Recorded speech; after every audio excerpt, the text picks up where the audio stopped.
Headline news चिंता वेदनपुर। વડોદરા મહાનગરપાલિકાની વડી કચેરી ખાતે હર ઘર તિરંગા હેઠળ બેઠક બાદ જોઈન્ટ સીપી લીના પાટીલનું નિવેદન। વડોદરા મ્યુનિસિપલ કમિશનરના અધ્યક્ષ સ્થાને મળી રિવ્યુ બેઠકમાં જોઈન્ટ પોલીસ કમિશનર લીના પાટીલની ઉપસ્થિતિમાં બેઠક મળી। ડેપ્યુટી કમિશનર સહિત તમામ વિભાગીય વડાઓ બેઠકમાં ઉપસ્થિત રહ્યા હતા। હર ઘર તિરંગા અભિયાનની ઉજવણીને લઈને આયોજન પર ચર્ચા કરી।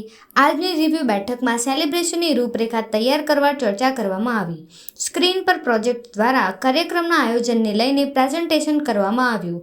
બેઠકમાં સપ્તાહ દરમિયાન શહેરના વિકાસલક્ષી કામો પર પણ ચર્ચા કરવામાં આવી। 15મી ઓગસ્ટ એટલે કે સ્વતંત્રતા દિન આવી રહ્યો છે, એને ધ્યાનમાં રાખીને હર ઘર તિરંગાના પ્રોગ્રામ, તિરંગા યાત્રા અને જે અલગ અલગ પ્રોગ્રામ્સ થવા જઈ રહ્યા છે એને લઈને આજે રિવ્યુ બેઠક કરવામાં આવી હતી મ્યુનિસિપલ કમિશનર સાહેબની અધ્યક્ષતામાં। અને આખું પ્લાનિંગ થઈ રહ્યું છે અને અમે આ જે આખો પ્રોગ્રામ છે એને વડોદરા શહેરવાસીઓ અમારી સાથે જોડાયા અને ખૂબ ઉત્સાહપૂર્વક આપણે સ્વતંત્રતા દિવસ અને એને લઈને જે હર ઘર તિરંગા અને સ્વચ્છતાની થીમ ઉપર આ જે પ્રોગ્રામ કરવા જઈ રહ્યા છે એમાં બધા જોડાશે।